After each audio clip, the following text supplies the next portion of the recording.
Okay, I think I'm getting ready to start, but I will make some small adjustments to what you're seeing on screen right now.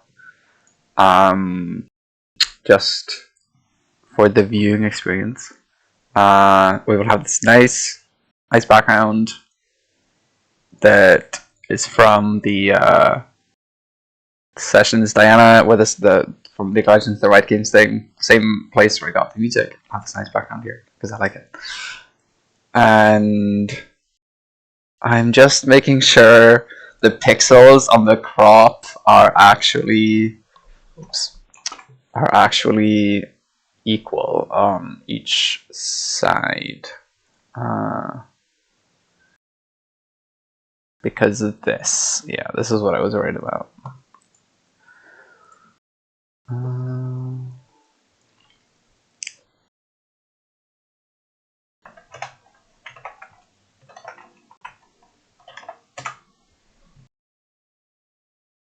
There, I think we do actually have everything all right.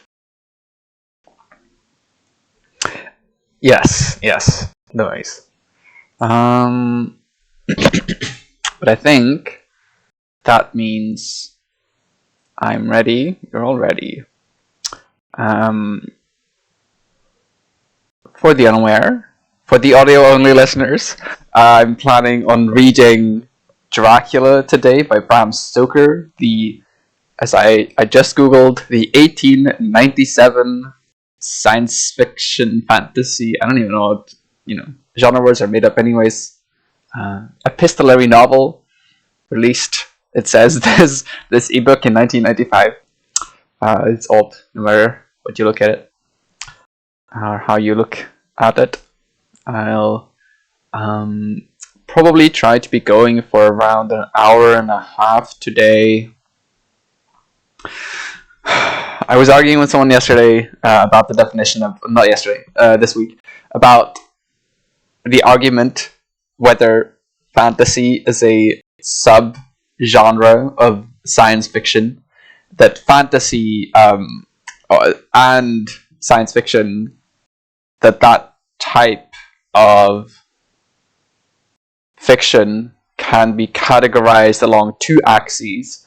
The two axes being technological level and then kind of systematizing, or how much do you just have to believe something is true in order, or how much belief does the premises of the story rely on the reader allowing it. I don't know if that sentence made sense. Which kind of comes into the old hard fantasy, like fantasy magic system versus sense of wonder fantasy genre mix up, but also the fact that some fantasy books are post-apocalyptic, so they can have technological elements in them, or actually the fantasy does take place at a technological level that is commensurate with ours, so like contemporary urban fantasy, or even what you might call future fantasy settings, where people are using fantasy in a like highly technological setting. Sanderson is trying to do some stuff like that for the contemporary, obviously. N.K. Jemisin, even Stephen King writes. I'm gonna say that the Dark Tower series is a very sense of wonder contemporary fantasy series. But never mind all of that. I also learned, as another one of my friends read Dracula for the first time not too long ago, and he wrote a little thing about it. I also learned that it's an epistolary novel, so that everything is written as you can probably maybe see on the screen here, as journal entries, letters, diaries, and things like that, which I didn't know, and I quite do enjoy this kind of story. Yes, I think that will be all for the preamble. So let's begin.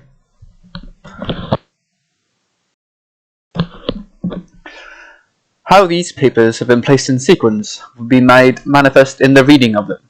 All needless matters have been eliminated, so that a history almost at variance with the possibilities of later-day belief may stand forth as simple fact. There is throughout no statement of past things wherein memory may err, for all the records chosen are exactly contemporary, given from the standpoint and within the range of knowledge of those who made them.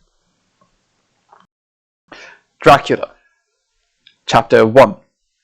Jonathan Harker's Journal, kept in shorthand. 3rd of May, Bistritz. Left Munich at 8:35 p.m. on 1st of May, arriving at Vienna early next morning. Should have arrived at 6:46, but train was an hour late. Budapest seems a wonderful place from the glimpse which I got of it from the train, and the little I could walk through the streets. I feared to go very far from the station, as we had arrived late and would start as near the correct time as possible. The impression I had was that we were leaving the west and entering the east, the most western of splendid bridges of the Danube, which is here of noble width and depth, took us among the traditions of Turkish rule. We left in pretty good time and came after nightfall to Klausenburg. Here I stayed for the night at the Hotel Royal. I had for dinner, or rather supper, a chicken done up some way with red pepper, which was very good but thirsty. Mem, get recipe for Mina. I asked the waiter, and he said it was called paprika Händel, and that, as it was a national dish, I should be able to get it anywhere along the Carpathians. I found my smattering of German very useful here. Indeed, I don't know how I should be able to get on without it. Having had some time at my disposal when in London, I had visited the British Museum, and made search among the books and maps in the library regarding Transylvania. It had struck me that some foreknowledge of the country could hardly fail to have some importance in dealing with the noblemen of that country. I find that the district he named is in the extreme east of the country, just on the borders of 3 states, Transylvania, Moldavia, and Bukovina, in the midst of the Carpathian Mountains, one of the wildest and least known portions of Europe. I was not able to light on any map or work giving the exact locality of the castle Dracula, as there are no maps of this country as yet to compare with our own Ordnance Survey maps, but I found that Bistritz, the post-town named by Count Dracula, is a fairly well-known place. I shall enter here some of my notes, as they may refresh my memory when I talk over my travels with Mina. In the population of Transylvania, there are 4 distinct nationalities. Saxons in the south, and mixed with them the Wallachs, who are the descendants of the Dacians, Magyars in the west, and Jeceres in the east and north. I am going among the latter, who claim to be descended from Attila and the Huns. This may be so, for when the Magyars conquered the country in the 11th century, they found the Huns settled in it. I read that every known superstition in the world is gathered into the horseshoe of the Carpathians, as if it were the centre of some sort of imaginative whirlpool.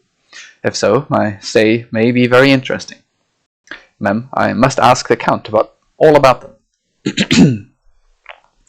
I did not sleep well, though my bed was made comfortable enough, for I had all sorts of queer dreams. There was a dog howling all night under my window, which may have had something to do with it, or it may have been the paprika, for I had to drink up all the water in my carafe, and was still thirsty. Towards morning I slept, and was wakened by the continuous knocking at my door, so I guess I must have been sleeping soundly then. I had for breakfast more paprika and a sort of porridge of maize flour, which they said was mamaliga, and eggplant stuffed with forced meat, a very excellent dish which they called implatata. Ma'am, get recipe for this also. I had to hurry breakfast, for the train started a little before 8, or rather it ought to have done so, for after rushing to the station at 7:30, I had to sit in the carriage for more than an hour before we began to move. It seems to me that the further east you go, the more unpunctual are the trains. What ought they to be in China? All day long we seemed to dawdle through a country which was full of beauty of every kind. Sometimes we saw little towns or castles on the top of steep hills, such as we see in old missals. Sometimes we ran by rivers and streams. Sorry, I lost my place. Sometimes we ran by rivers and streams, which seemed from the white stony margin on each side of them to be subject to great floods. It takes a lot of water, and running strong, to sweep the outside edge of a river clear. At every station there were groups of people, sometimes crowds, and in all sorts of attire. Some of them were just like the peasants at home, or those I saw coming through France and Germany, with the short jackets and round hats and homemade trousers. But others were very picturesque. The women looked pretty, except when you got near them, but they were very clumsy about the waist. They had all full white sleeves of some kind or other, and most of them had big belts with a lot of strips of something fluttering from them like the dresses in a ballet. But of course there were petticoats under them. The strangest figures we saw were the Slovaks, who were more barbarian than the rest, with their big cowboy hats, great baggy, dirty white trousers, white leather shirts, and enormous heavy leather belts, nearly a foot wide, all studded over with brass nails. They wore high boots with their trousers tucked into them and had long black hair and heavy black moustaches. They are very picturesque, but do not look prepossessing. On the stage they would be set down at once as some old oriental band of brigands. They are, however, I am told, very harmless and rather wanting in natural self-assertion. It was on the dark side of twilight when we got to Bistritz, which is a very interesting old place. Being practically on the frontier, for the Borgo Pass leads from it into Bukovina, it has had a very stormy existence, and it certainly shows marks of it. 50 years ago, a series of great fires took place, which made terrible havoc on 5 separate occasions. At the very beginning of the 17th century, it underwent a siege of 3 weeks and lost 13,000 people, the casualties of war proper being assisted by famine and disease. Count Dracula had directed me to go to the Golden Krone Hotel, which I found, to my great delight, to be thoroughly old-fashioned, for of course I wanted to see all I could of the ways of the country. I was evidently expected, for when I got near the door I faced a cheery-looking elderly woman in the usual peasant dress, white undergarment with long double apron, front and back, of coloured stuff fitting almost too tight for modesty. When I came close she bowed and said, "The Herr Englishman?" "Yes," I said. "Jonathan Harker." She smiled and gave some message to an elderly man in white shirt-sleeves, who had followed her to the door. He went, but immediately returned with a letter. "My friend, welcome to the Carpathians. I am anxiously expecting you.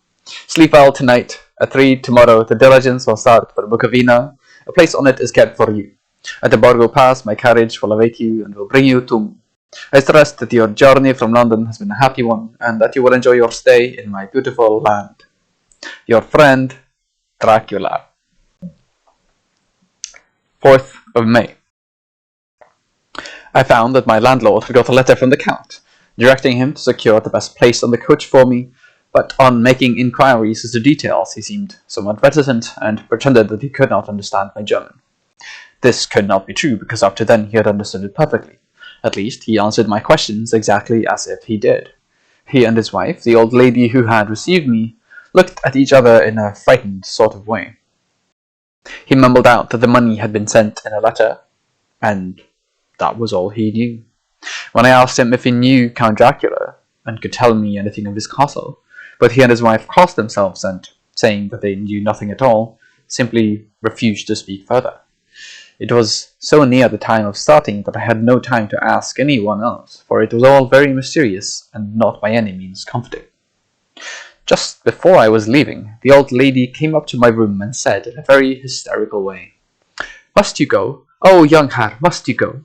She was in such an excited state that she seemed to have lost her grip of what German she knew, and mixed it all up with some other language which I did not know at all. I was just able to follow her by asking many questions. When I told her that I must go at once, and that I was engaged on important business, she asked again, "Do you know what day it is?" I answered that it was the 4th of May. She shook her head as she said again, "Oh yes, I know that, but do you know what day it is?" On my saying that I did not understand, she went on. "It is the eve of St. George's Day. Do you not know that tonight, when the clock strikes midnight, all the evil things in the world will have full sway? Do you know where you are going and what you are going to?" She was in such evident distress that I tried to comfort her, but without effect. Finally, she went down on her knees and implored me not to go, at least to wait a day or 2 before starting. It was all very ridiculous, but I did not feel comfortable. However, there was business to be done, and I could allow nothing to interfere with it. I therefore tried to raise her up, and said, as gravely as I could, that I thanked her, but my duty was imperative, and that I must go. She then rose and dried her eyes, and taking a crucifix from her neck, offered it to me. I did not know what to do, for, as an English churchman, I have been taught to regard such things as in some measure idolatrous, and yet it seemed so ungracious to refuse an old lady meaning so well and in such a state of mind. She saw, I suppose, the doubt in my face, for she put the rosary round my neck and said, "For your mother's sake," and went out of the room. I am writing up this part of the diary whilst I am waiting for the coach, which is of course late, and the crucifix is still round my neck. Whether it is the old lady's fear, or the many ghostly traditions of this place, or the crucifix itself, I do not know, but I am not feeling nearly as easy in my mind as usual. If this book should ever reach Mina before I do, let it bring my goodbye. Here comes the coach. 5th of May. The Castle. The grey of the morning has passed, and the sun is high over the distant horizon, which seems jagged, whether with trees or hills I know not, for it is so far off that big things and little are mixed. I am not sleepy, and, as I am not to be called till I awake, naturally I write till sleep comes.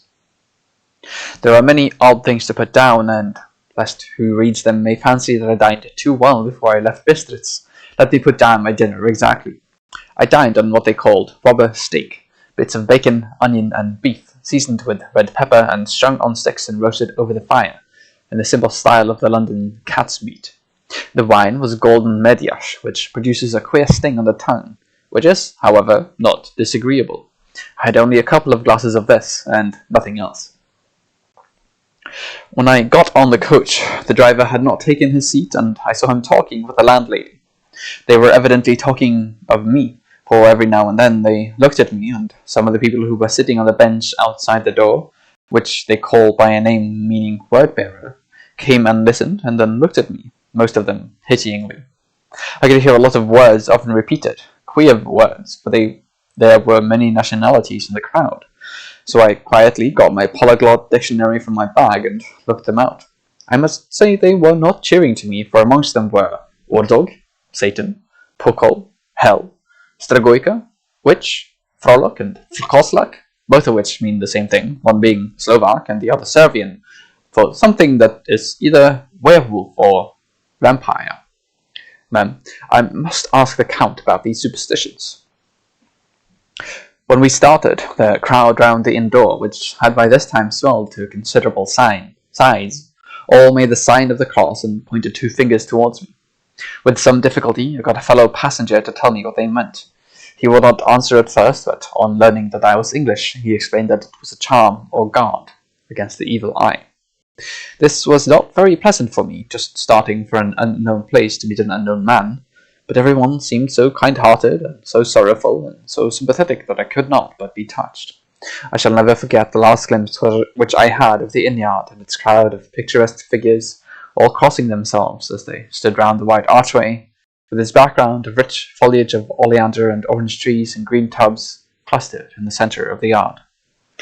Then our driver, whose wide linen drawers covered the whole front of the box seat, Gotza, they called him, cracked his big whip over his 4 small horses, which ran abreast, and we set off on our journey. I soon lost sight and recollection of ghostly fears and the beauty of the scene as we drove along, although had I known the language, or rather languages, which my fellow passengers were speaking, I might not have been able to throw them off so easily. Before us lay a green, sloping land full of forests and woods, with here and there steep hills crowned with clumps of trees or with farmhouses, the blank gable end to the road. There was everywhere a bewildering mass of fruit blossom, apple, plum, pear, cherry, and as we drove by I could see the green grass under the trees spangled with the fallen petals. In and out amongst these green hills, or what they call here the Mittelland, ran the road, loosing itself as it swept round the grassy curve, was shut out by the straggling ends of pine woods, which here and there ran down the hillsides like tongues of flame. The road was rugged, but still we seemed to fly over it with a feverish haste. I could not understand then what the haste meant, but the driver was evidently bent on losing no time in reaching Borgo Prund. I was told that this road is in summertime excellent, but that it had not yet been put in order after winter snows. In this respect, it is different from the general run of roads in the Carpathians, for it is an old tradition that they are not to be kept in too good order. Of all, the Hosparars would not repair them, lest the Turks should think that they were preparing to bring in foreign troops, and so hasten the war which was always really at loading point. Beyond the green, swelling hills of the Mittelland rose mighty slopes of forest, up to the lofty steeps of the Carpathians themselves. Right and left of us they towered, with the afternoon sun falling full upon them and bringing out all the glorious colours of this beautiful range, deep blue and purple in the shadows of the peaks, green and brown where grass and rock mingled, and an endless perspective of jagged rock and pointed crags, till these were themselves lost in the distance, where the snowy peaks rose grandly. Here and there seemed mighty rifts in the mountains, through which, as the sun began to sink, we saw now and again the white gleam of falling water. One of my companions touched my arm as we swept round the base of a hill and opened up the lofty, snow-covered peak of a mountain, which seemed, as we wound on our serpentine way, to be right before us. "Look, Eastern Jack, God's seat!" and he crossed himself reverently. As we wound on our endless way, and the sun sank lower and lower behind us, the shadows of the evening began to creep round us. This was emphasized by the fact that the snowy mountain top still held the sunset, and seemed to glow out with a delicate, cool pink. Here and there we passed Czechs and Slovaks, all in picturesque attire, but I noticed that goiter was painfully prevalent.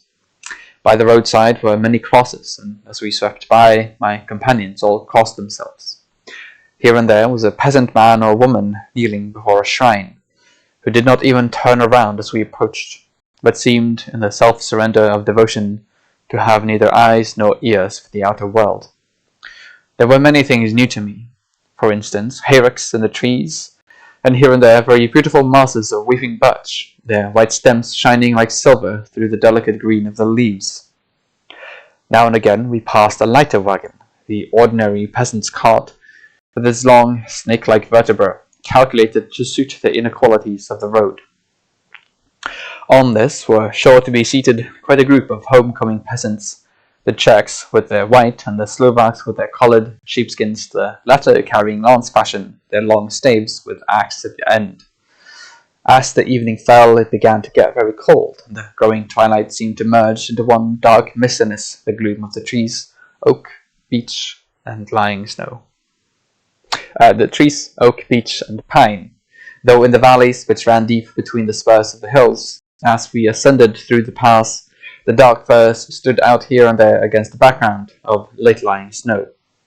Sometimes, as the road was cut through the pine woods that seemed in the darkness to be closing down upon us, great masses of greyness, which here and there bestrewed the trees, produced a peculiarly weird and solemn effect, which carried on the thoughts and grim fancies engendered earlier in the evening, when the falling sunset threw into strange relief the ghost-like clouds which amongst the Carpathians seemed to wind ceaselessly through the valleys.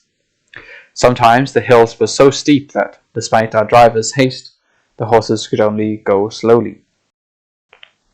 I wished to get down and walk up to them, as we do at home, but the driver would not hear of it. "No, no," he said, "you must not walk here. The dogs are too fierce." And then he added, with what he evidently meant for grim pleasantry, for he looked round to catch the approving smile of the rest, "And you may have enough of such matters before you go to sleep." The only stop he would make was a moment's pause to light his lamps. When it grew dark, there seemed to be some excitement amongst the passengers, and they kept speaking to him one after the other, as though urging him to further speed. He lashed the horses unmercifully with his long whip, and with wild cries of encouragement urged them on to further exertions. Then, through the darkness, I could see a sort of patch of grey light ahead of us, as though there were a cleft in the hills. The excitement of the passengers grew greater. The crazy coach rocked on its great leather springs and swayed like a boat tossed on a stormy sea. I had to hold on. The road grew more level, and we appeared to fly along.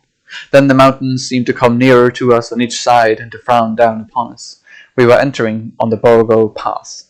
One by one, several of the passengers offered me gifts, which they pressed upon me with an earnestness which would take no denial. These were certainly of an odd and varied kind, but each was given in simple good faith, with a kindly word and a blessing, and that strange mixture of fear-meaning movements which I had seen outside the hotel at Bistritz, the sign of the cross and the guard against the evil eye. Then, as we flew along, the driver leaned forward, and on each side the passengers, craning over the edge of the coach, peered eagerly into the darkness. It was evident that something very exciting was either happening or expected, but though I asked each passenger, no one would give me the slightest explanation. This state of excitement kept on for some little time, and at last we saw before us the pass opening out on the eastern side. There were dark, rolling clouds overhead, and in the air the heavy, oppressive sense of thunder.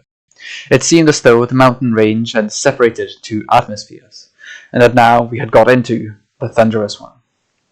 I was now myself looking out for the conveyance which was to take me to the Count. Each moment I expected to see the glare of lamps through the blackness, but all was dark. The only light was the flickering rays of our own lamps, in which the steam from our hard-driven horses rose in a white cloud. We could see now the sandy road lying white before us, but there was on it no sign of a vehicle. The passengers drew back with a sigh of gladness, which seemed to mock my own disappointment. I was already thinking what I had best do, when the driver, looking at his watch, said to the others something which I could hardly hear. It was spoken so quietly and in so low a tone. I thought it was an hour less than the time.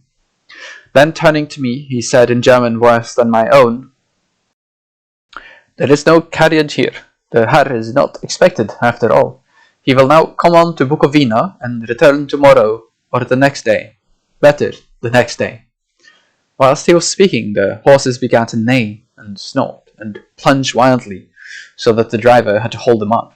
Then, amongst a chorus of screams from the peasants and a universal crossing of themselves, a caleche, with 4 horses, drove up behind us, overtook us, and drew up beside the coach. I could see from the flash of our lamps, as the rays fell on them, that the horses were coal-black and splendid animals. They were driven by a tall man with a long brown beard and a great black hat, which seemed to hide his face from us. I could only see the gleam of a pair of very bright eyes which seemed red in the lamplight as he turned to us. He said to the driver, "You are early tonight, my friend." The man stammered in reply. The English Herr was in a hurry, to which the stranger replied, "That is why, I suppose, you wished him to go on to Bukovina. You cannot deceive me, my friend. I know too much, and my horses are swift." As he spoke, he smiled, and the lamplight fell on a hard-looking mouth with very red lips and sharp-looking teeth as white as ivory. One of my companions whispered to another the line from Burger's Lenore. "Then die Toten reiten schnell," for the dead travel fast. The strange driver evidently heard the words, for he looked up with a gleaming smile. The passenger turned his face away, at the same time putting out his 2 fingers and crossing himself. "Give me the Herr's luggage," said the driver, and with exceeding alacrity my bags were handed out and put in the caleche. Then I descended from the side of the coach as the caleche was close alongside, the driver helping me with a hand which caught my arm in a grip of steel. His strength must have been prodigious. Without a word he shook his reins, the horses turned, and we swept into the darkness of the path. As I looked back, I saw the steam from the horses of the coach by the light of the lamps, and projected against it the figures of my late companions, crossing themselves. Then the driver cracked his whip and called to his horses, and off they swept on their way to Bukovina. As they sank into the darkness, I felt a strange chill, and a lonely feeling came over me. But a cloak was thrown over my shoulders, and a rug across my knees, and the driver said in excellent German, "The night is chill, mein Herr, and my master the Count bade me take all care of you. There is a flask of Slivovitz, the plum brandy of the country, underneath the seat, if you should require it." I did not take any, but it was a comfort to know it was there all the same. I felt a little strangely and not a little frightened. I think had there been any alternative I should have taken it, instead of prosecuting that unknown night journey. The carriage went at a hard pace straight along. Then we made a complete turn and went along another straight road. It seemed to me that we were simply going over and over the same ground again, and so I took a note of some salient point and found that this was so. I would have liked to have asked the driver what this all meant, but I really feared to do so, for I thought that, placed as I was, any protest would have had no effect in case there had been an intention to delay. By and by, however, as I was curious to know how time was passing, I struck a match, and by its flame looked at my watch. It was within a few minutes of midnight. This gave me a sort of shock, for I supposed the general superstition about midnight was increased by my recent experiences. I waited with a sick feeling of suspense. Then a dog began to howl somewhere in a farmhouse far down the road, a long, agonized wailing as if from fear. The sound was taken up by another dog, and then another, and another, till, borne on the wind which now sighed softly through the pass, a wild howling began, which seemed to come from all over the country, as far as the imagination could grasp it through the gloom of the night. At the first howl, the horses began to strain and rear, but the driver spoke to them soothingly, and they quieted down, but shivered and sweated as though after a runaway from sudden fright. Then, far off in the distance, from the mountains on each side of us, began a louder and a sharper howling, that of wolves, which affected both the horses and myself in the same way. For I was minded to jump from the caleche and run, whilst they reared again and plunged madly, so the driver had to use all his great strength to keep them from bolting. In a few minutes, however, my own ears got accustomed to the sound, and the horses so far became quiet that the driver was able to descend and stand before them. He petted and soothed them and whispered something in their ears, as I have heard of horse tamers doing, and with extraordinary effect, for under his caresses they became quite manageable again, though they still trembled. The driver again took his seat, and shaking his reins, started off at a great pace. This time, after going to the far side of the pass, he suddenly turned down a narrow roadway which ran sharply to the right. Soon we were hemmed in with trees, which in places arched right over the roadway till we passed as through a tunnel, and again great frowning rocks guarded us boldly on either side. Though we were in shelter, we could hear the rising wind, for it moaned and whistled through the rocks, and the branches of the trees crashed together as we swept along. It grew colder and colder still, and fine, powdery snow began to fall, so that soon we and all around us were covered with a white blanket. The keen wind still carried the howling of the dogs, though this grew fainter as we went on our way. The baying of the wolves sounded nearer and nearer, as though they were closing round us from every side. I grew dreadfully afraid, and the horses shared my fear. The driver, however, was not in the least disturbed. He kept turning his head to left and right, but I could not see anything through the darkness. Suddenly, away on our left, I saw a faint flickering blue flame. The driver saw it at the same moment. He at once checked the horses, and jumping to the ground, disappeared into the darkness. I did not know what to do the less as the howling of the wolves grew closer. But while I wondered, the driver suddenly appeared again, and without a word took his seat, and we resumed our journey. I think I must have fallen asleep, and kept dreaming of the incident, for it seemed to be repeating endlessly. And now looking back, it is like a sort of awful nightmare. Once the flame appeared so near the road that even in the darkness around us I could watch the driver's motions. He went rapidly to where the blue flame arose. It must have been very faint, for it did not seem to illuminate the place around it at all, and gathering a few stones formed them into some device. Once there appeared a strange optical effect. When he stood between me and the flame, he did not obstruct it, for I could see its ghostly flicker all the same. This startled me, but as the effect was only momentary, I took it that my eyes deceived me, straining through the darkness. Then, for a time, there were no blue flames, and we sped onwards through the gloom, with the howling of the wolves around us, as though they were following in a moving circle. At last there came a time when the driver went further afield than he had yet gone, and during his absence the horses began to tremble worse than ever, and to snort and scream with fright. I could not see any cause for it, for the howling of the wolves had ceased altogether. But just then the moon, sailing through the black clouds, appeared behind the jagged crest of a beetling, pine-clad rock, and by its light I saw around us a ring of wolves, with white teeth and lolling red tongues, with long sinewy limbs and shaggy hair. They were 100 times more terrible in the grim silence which held them than even when they howled. For myself, I felt a sort of paralysis of fear. It is only when a man feels himself face to face with such horrors that he can understand their true import. All at once the wolves began to howl as though the moonlight had had some peculiar effect on them. The horses jumped about and reared and looked helplessly round with eyes that rolled in a way painful to see. But the living ring of terror encompassed them on every side, and they had perforce to remain within it. I called to the coachman to come, for it seemed to me that our only chance was to try to break out through the ring and to aid his approach.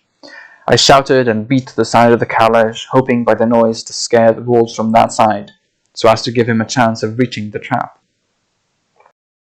How he came there I know not, but I heard his voice raised in a tone of imperious command, and looking towards the sound saw him stand in the roadway. As he swept his long arms as though bruising aside some impalpable obstacle, the wolves fell back and back further still. Just then a heavy cloud passed across the face of the moon, so that we were again in darkness. When I could see again, the driver was climbing into the calash, and the wolves had disappeared. This was all so strange and uncanny that a dreadful fear came upon me, and I was afraid to speak or move. The time seemed interminable as we swept on our way, now in almost complete darkness, for the rolling clouds obscured the moon. We kept on ascending, with occasional periods of quick descent, but in the main always ascending. Suddenly I became conscious of the fact that the driver was in the act of pulling up the horses in the courtyard of a vast, ruined castle, from whose tall black windows came no ray of light, and whose broken battlements showed a jagged line against the moonlit sky.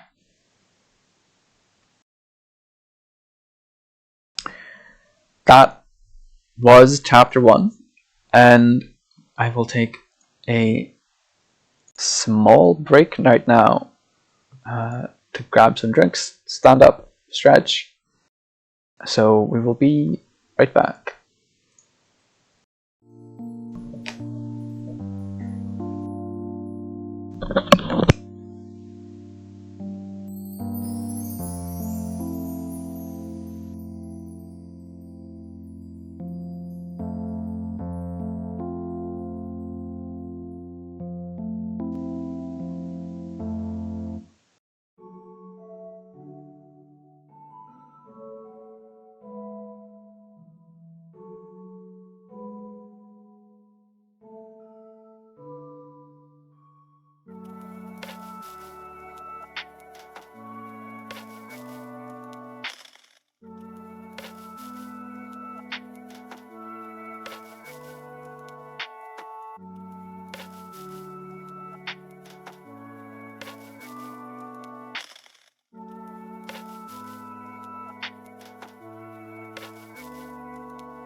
Okay, sorry about that. Slightly longer break than planned, but such is the way of things.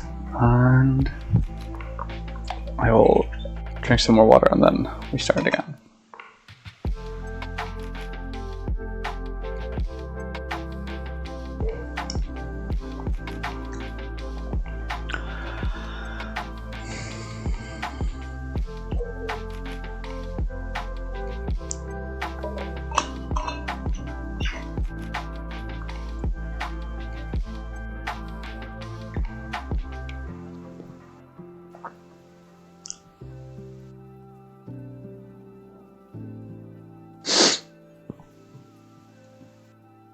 Okay. Chapter 2. Jonathan Harker's Journal continued. 5th of May. I must have been asleep, for certainly if I had been fully awake I must have noticed the approach of such a remarkable place. In the gloom the courtyard looked of considerable size, and as several dark ways led from it under the great round arches, it perhaps seemed bigger than it really is. I have not yet been able to see it by daylight. When the calash stopped, the driver jumped down and held out his hand to assist me to alight. Again I could not but notice his prodigious strength. His hand actually seemed like a steel vice that could have crushed mine if he had chosen. Then he took out my traps and placed them on the ground beside me as I stood close to a great door, old and studded with large iron nails, and set in a projecting doorway of massive stone. I could see even in the dim light that the stone was massively carved, but that the carving had been much worn by time and weather. As I stood, the driver jumped again into his seat and shook the reins. The horses started forward, and trap and all disappeared down one of the dark openings. I stood in silence where I was, for I did not know what to do. Of bell or knocker there was no sign. Through these frowning walls and dark window openings, it was not likely that my voice could penetrate. The time I waited seemed endless, and I felt doubts and fears crowding upon me. What sort of place had I come to? And among what kind of people? What sort of grim adventure was it on which I had embarked? Was it a customary incident in the life of a solicitous clerk sent out to explain the purchase of a London estate to a foreigner? Solicitous clerk? Mina would not like that. Solicitor. For just before leaving London I got word that my examination was successful, and I am now a full-blown solicitor. I began to rub my eyes and pinch myself to see if I were awake. It all seemed like a horrible nightmare to me, and I expected that I should suddenly awake and find myself at home, with the dawn struggling in through the windows as I had now and again felt in the morning after a day of overwork. But my flesh answered the pinching test, and my eyes were not to be deceived. I was indeed awake and among the Carpathians. All I could do now was to be patient and to wait the coming of the morning. Just as I had come to this conclusion, I heard a heavy step approaching behind the great door, and saw through the chinks the gleam of a coming light. Then there was the sound of rattling chains and the clanking of massive bolts drawn back. A key was turned with a loud, grating noise of long disuse, and the great door swung back. Within it stood a tall, old man, clean-shaven save for a long white moustache, and clad in black from head to foot, without a single speck of colour about him anywhere. He held in his hand an antique silver lamp, in which the flame burned without chimney or globe of any kind, throwing long, quivering shadows as it flickered in the draught of the open door.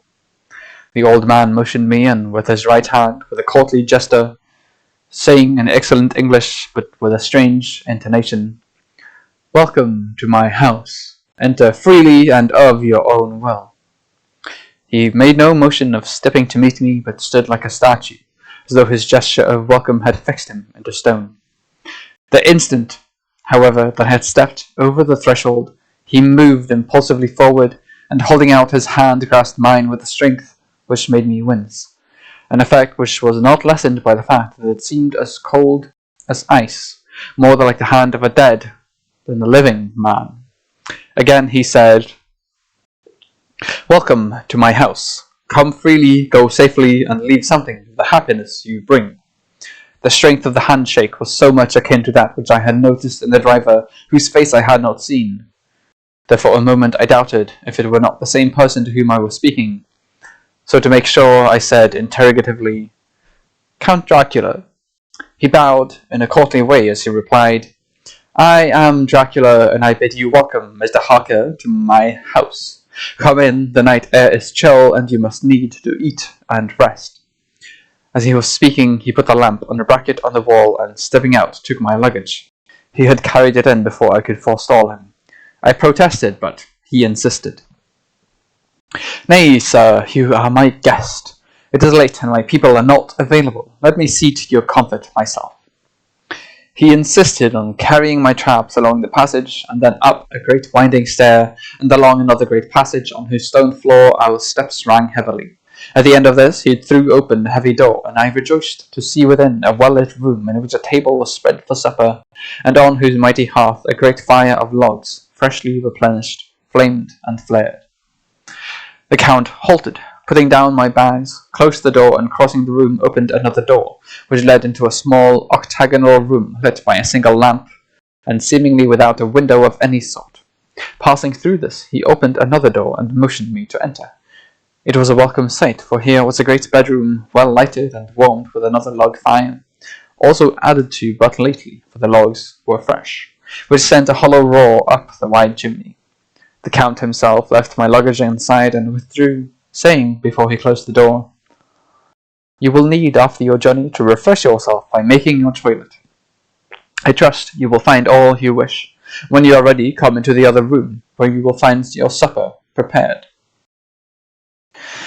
The light and the warmth and the Count's courteous welcome seemed to have dissipated all my doubts and fears. Having then reached my normal state, I discovered that I was half famished with hunger, so making a hasty toilet, I went into the other room. I found supper already laid out.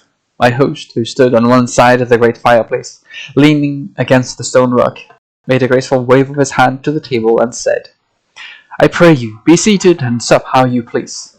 You will, I trust, excuse me that I do not join you, but I have dined already, and I do not sup." I handed to him the sealed letter which Mr. Hawkins had entrusted to me. He opened it and read it gravely, then, with a charming smile, he handed it to me to read. One passage of it, at least, gave me a thrill of pleasure.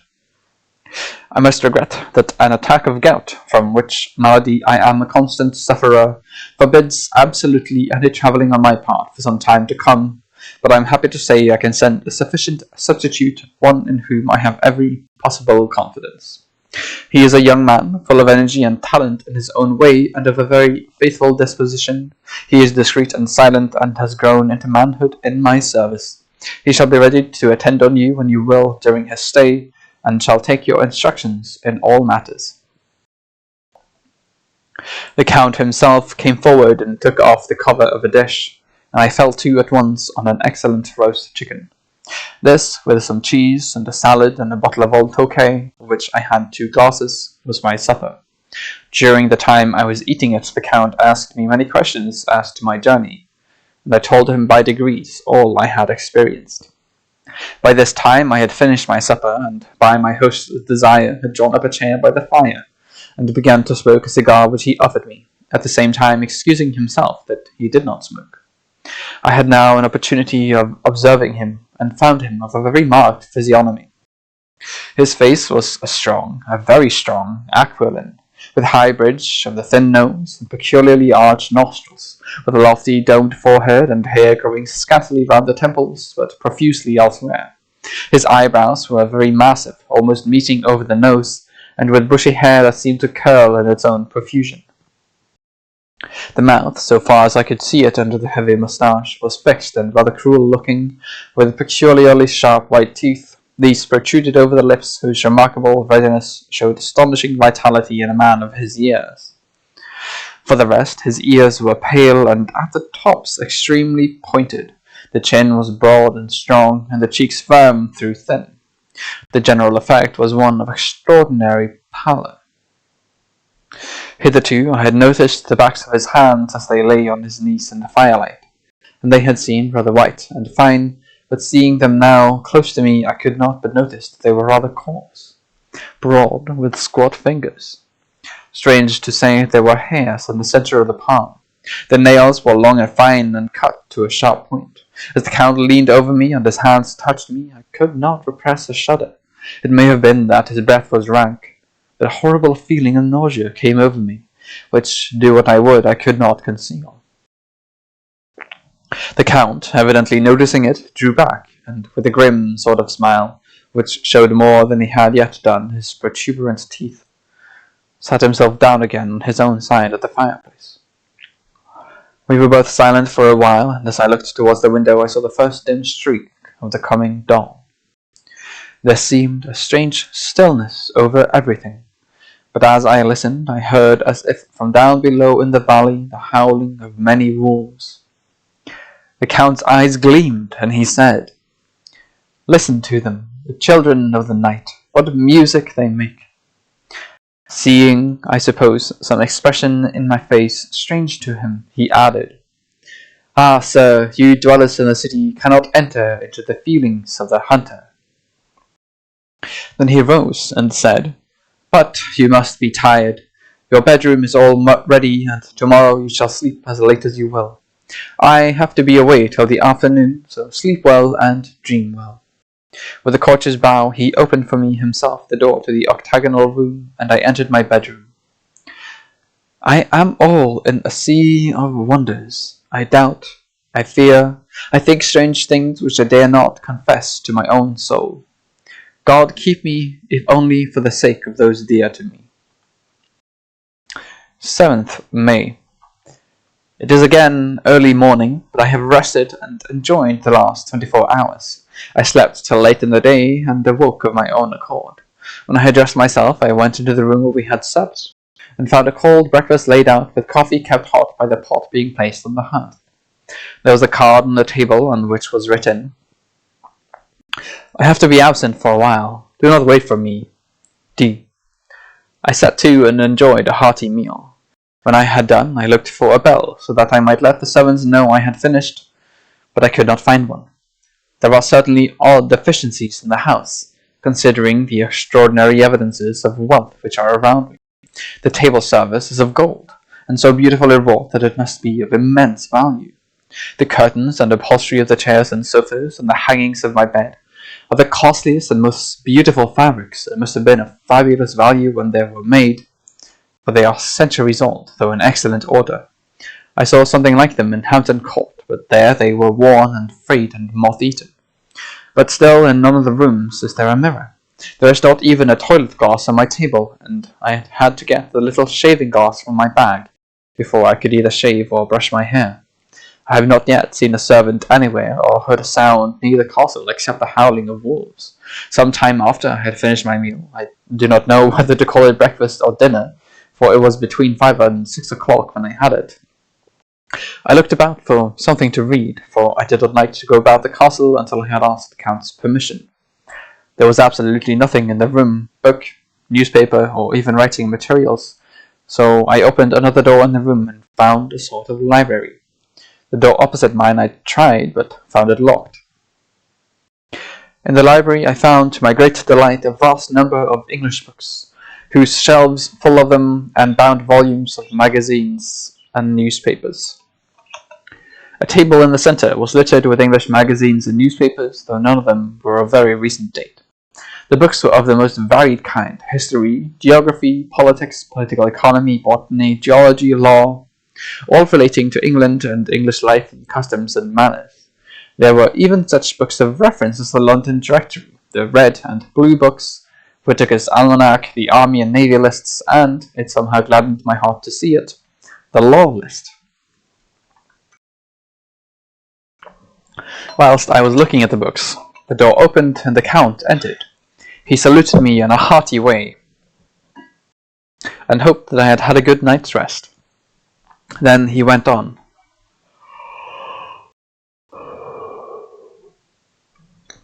I am glad you found your way in here, for I am sure that there is much that will interest you. These companions, and he laid his hand on some of the books, have been good friends to me, and for some years past, ever since I had the idea of going to London, have given me many, many hours of pleasure. Through them I have come to know your great England, and to know her is to love her. I long to go through the crowded streets of your mighty London, to be in the midst of the whirl and rush of humanity, to share its life, its change, its death, and all that makes it what it is. But alas, as yet I only know your tongue through books. To you, my friend, I look that I know it to speak. But Count, I said, you know and speak English thoroughly. He bowed gravely. I thank you, my friend, for your all too flattering estimate, but yet I fear that I am but a little way on the road I would travel. True, I know the grammar and the words, but yet I know not how to speak them. Indeed, I said, you speak excellently. Not so, he answered. Well, I know that I move and speak in your London, none there are who would not know me for a stranger. That is not enough for me. I am noble, I am boyar. The common people know me, and I am master. But a stranger in a strange land, he is no one. Men know him not, and to know not is to care not for.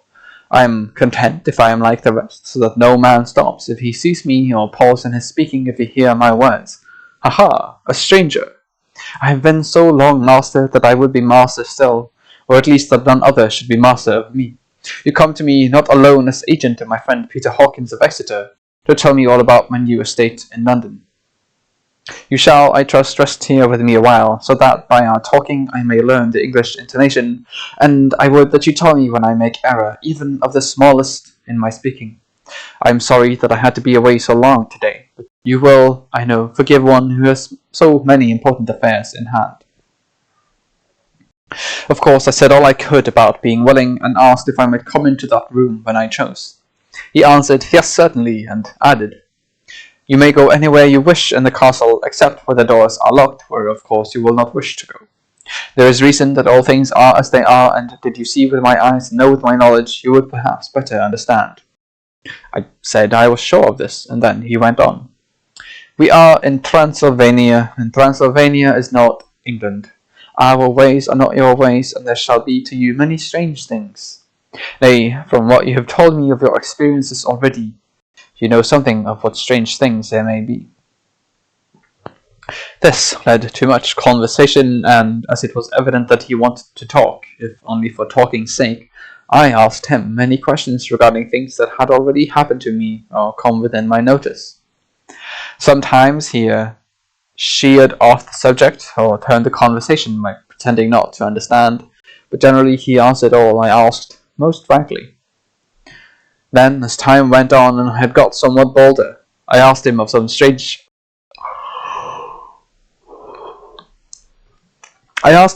strange things of the preceding night, as, for instance, why the coachman went to the places where he had seen the blue flames.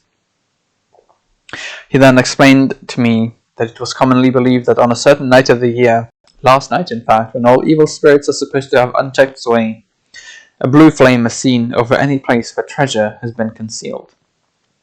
That treasure has been hidden, he went on, in the region through which you came last night. There can be but little doubt, for it was the ground fought over for centuries by the Wallachian, the Saxon, and the Turk. Why, there is hardly a foot of soil in all of this region that has not been enriched by the blood of men, patriots, or invaders. In old days there were stirring times, when the Austrian and the Hungarian came up in hordes, and the patriots went out to meet them, men and women, the aged and the children too, and waited their coming on the rocks above the passes, that they might sweep destruction on them with their artificial avalanches. When the invader was triumphant, he found but little, for whatever there was had been sheltered in the friendly soil. But how, said I, can it have remained so long undiscovered, when there is a sure index of it, if men will but take the trouble to look? The Count smiled, and as his lips ran back over his gums, the long, sharp, canine teeth showed out strangely. He answered, Because your peasant is at heart a coward and a fool. Those flames only appear on one night, and on that night no man of this land will, if he can help it, stir without his doors. And, dear sir, even if he did, he would not know what to do. Why, even the peasant that you told me of, who marked the place of the flame, would not know where to look in daylight, even for his own work. Even you would not, I dare be sworn, be able to find these places again. There you are right, I said. I know no more than the dead, where even to look for them. Then we drifted into other matters. Come, he said at last, tell me of London, and of the house which you have procured for me. With an apology for my remissness, I went into my own room to get the papers from my bag. Whilst I was placing them in order, I heard a rattling of china and silver in the next room, and as I passed through, noticed the table had been cleared and the lamp lit, for it was by this time deep into the dark. The lamps were also lit in the study or library, and I found the Count lying on the sofa, reading, of all things in the world, an English Bradshaw's Guide. When I came in, he cleared the books and papers from the table, and with him I went into the plans and deeds and figures of all sorts. He was interested in everything, and asked me a myriad questions about the place and its surroundings. He clearly had studied beforehand all he could get on the subject of the neighbourhood, for he evidently at the end knew very much more than I did. When I remarked this, he answered, Well, but my friend, is it not needful that I should? When I go there, I shall be all alone, and my friend Harker Jonathan, pardon me, I fall into my country's habit of putting a patronymic first. My friend Jonathan Harker will not be by my side to correct and aid me. He will be in Exeter, miles away, probably working out papers of the law with my other friend, Peter Hawkins. So, we went thoroughly into the business of the purchase of the estate at Purfleet. When I had told him the facts and got his signature to the necessary papers, and had written a letter with them ready to post to Mr. Hawkins, he began to ask me how I had come across so suitable a place. I read to him the notes which I had made at the time, and which I inscribe here.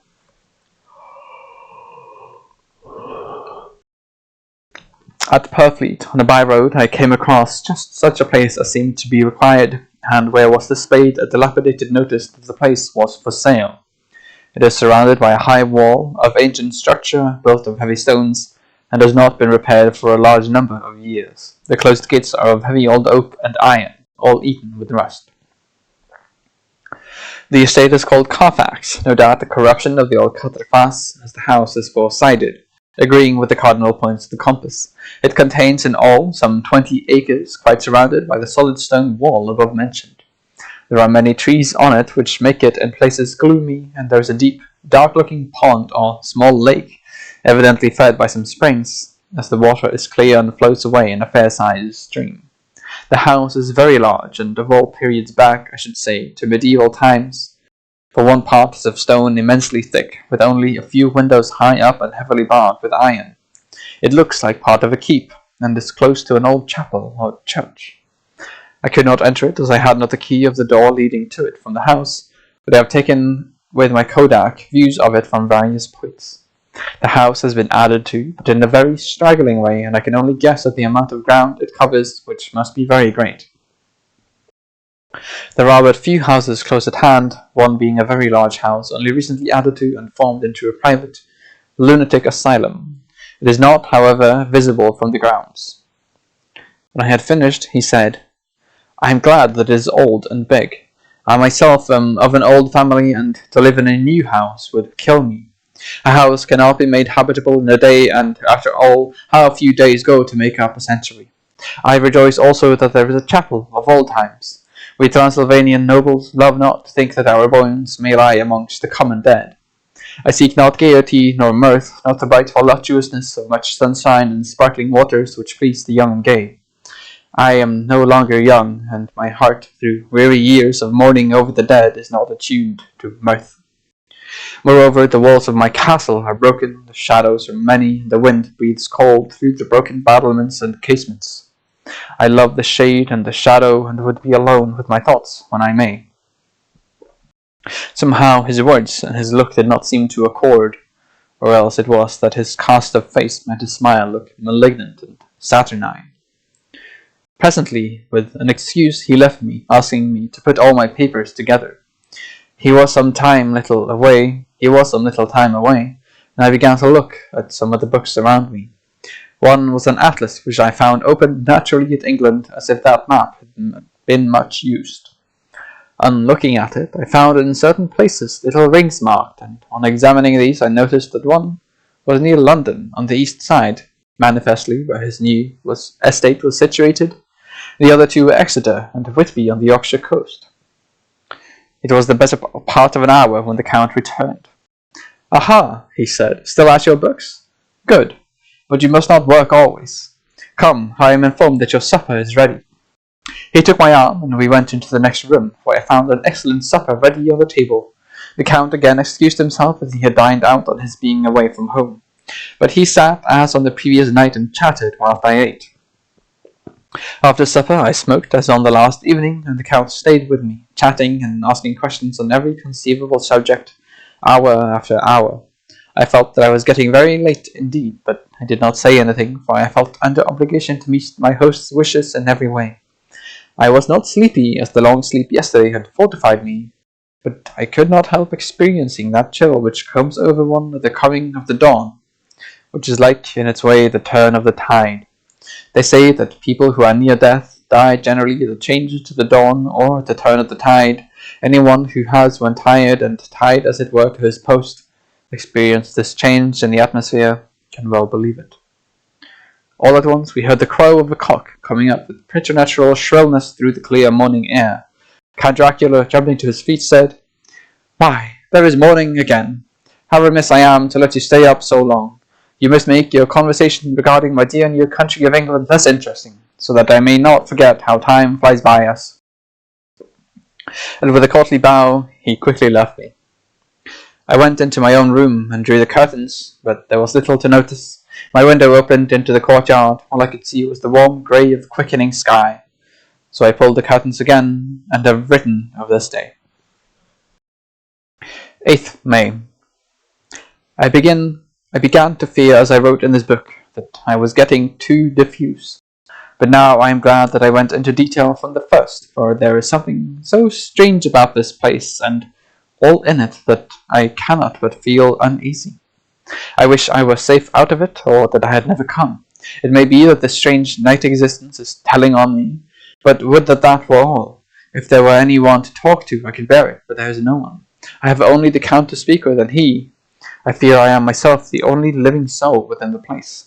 Let me be prosaic, so far as facts can be. It will help me to bear up, and imagination must not run riot with me. If it does, I am lost. Let me say at once how I stand, or seem to.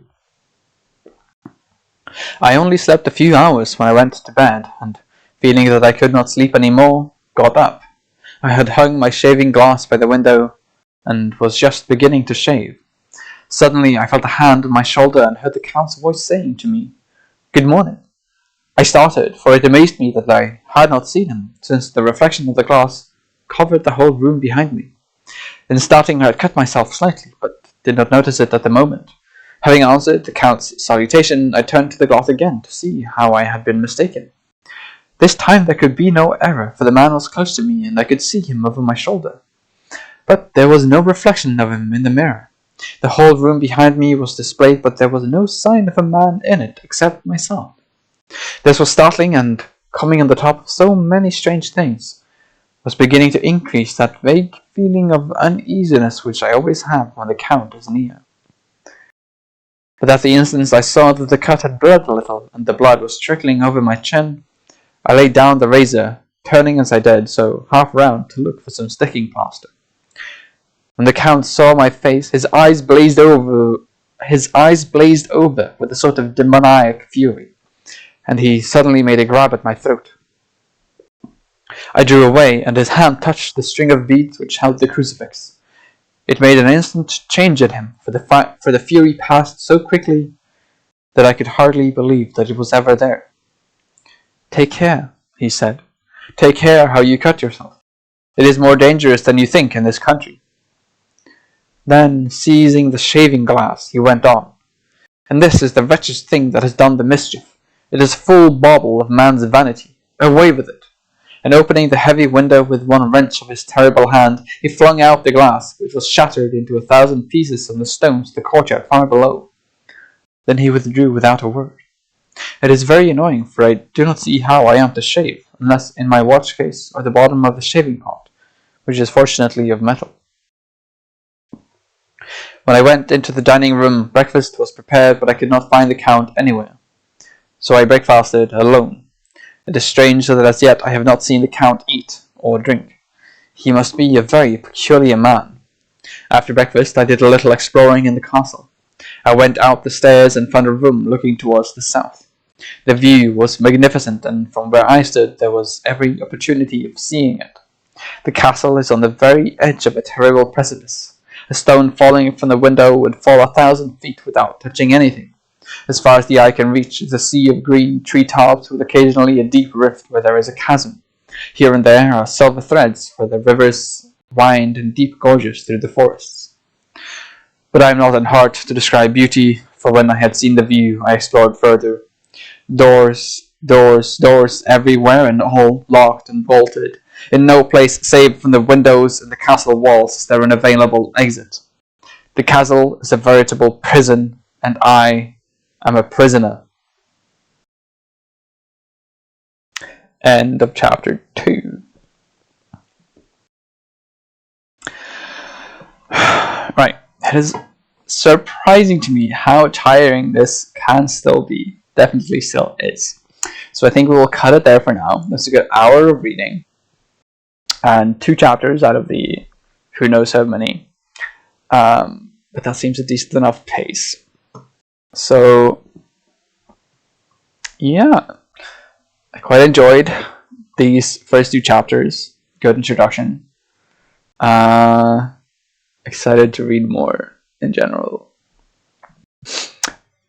For Destiny reading news, I'm reading through all of the remaining lore books that I hadn't read yet, and deciding if I will do a reading stream of any of them. The Destiny lore books are obviously shorter than Dracula is going to be, so maybe I'll do a Destiny reading stream in the next month or so, if any of the lore books are very, very good. But I think that will be all for today. Thank you very, very much for listening, and more Dracula next week.